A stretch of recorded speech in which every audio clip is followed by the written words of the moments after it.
ഈ skin colour ഒരു വലിയ പ്രശ്നമായിട്ട് നിങ്ങൾക്ക് തോന്നാറുണ്ടോ? പലരും വന്ന് പറയാറുണ്ട്. ആളുകളുടെ കമൻസാണ്. നമുക്ക് ഉൾക്കൊള്ളാൻ പറ്റും, ദാറ്റ് ഈസ് ഫൈൻ, കറുത്തിട്ടായാലും പ്രശ്നമൊന്നുമില്ല.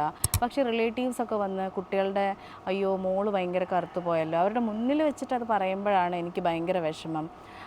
കുട്ടികളെ കോൺഫിഡൻസിന് അത് ബാധിക്കില്ലേ, എന്താ ചെയ്യുക? അപ്പോൾ എനിക്ക് നിങ്ങളോട് പറയാനുള്ളത്, ഇത്തരം കമൻസ് അവർ പറയുമ്പം നിങ്ങളുടെ കുട്ടികളുടെ മുന്നിൽ വെച്ചിട്ട് നിങ്ങൾ വളരെ കാമായിട്ട് അവരോട് റെസ്പോണ്ട് ചെയ്യുക. നമ്മളുടെ ഹെൽത്തിലും നമ്മളുടെ കോൺഫിഡൻസിലും ഒക്കെ അല്ലേ ഒരാളുടെ സ്മാർട്ട്നെസ്സും ബ്യൂട്ടിയൊക്കെ ഇരിക്കുന്നത് എന്നുള്ളത്. നിങ്ങൾ അവരോട് നല്ല കാമായിട്ട് റെസ്പോണ്ട് ചെയ്യുക. ഇതിൻ്റെ ഇമ്പോർട്ടൻസ് എന്താണെന്ന് വെച്ച് കഴിഞ്ഞാൽ, നിങ്ങൾ റെസ്പോണ്ട് ചെയ്യാതെ പോരുക എന്ന് പറയുന്നത് ശരിക്കും നിങ്ങളത് ആക്സെപ്റ്റ് ചെയ്യുന്നത് പോലെ ആവും. ഓക്കെ, അതുകൊണ്ട് ഡെഫിനറ്റായിട്ടും റെസ്പോണ്ട് ചെയ്യണം. അവരുടെ മുന്നിൽ വെച്ച് തന്നെ റെസ്പോണ്ട് ചെയ്യണം. ബിക്കോസ് അത് കണ്ടിട്ടാണ് കുട്ടികൾ വളരുന്നത്. അപ്പോൾ അവർക്കും അത് കൂടുതൽ കോൺഫിഡൻസ് കൊടുക്കുകയും അവർക്ക് അതുപോലെ തന്നെ പറയാനുള്ളൊരു കോൺഫിഡൻസ് ഉണ്ടാവുകയൊക്കെ ചെയ്യും. അപ്പോൾ ഇത്തരത്തിലുള്ള കമൻസിൻ്റെ ഇമ്പാക്റ്റ് വളരെ വലുതാണെന്ന് നിങ്ങൾ ഉൾക്കൊള്ളുക. അതിനെ അങ്ങനെ നെഗ്ലെക്റ്റ് ചെയ്ത് കളയാതെ പ്രതികരിക്കാൻ വേണ്ടി ശ്രമിക്കുക.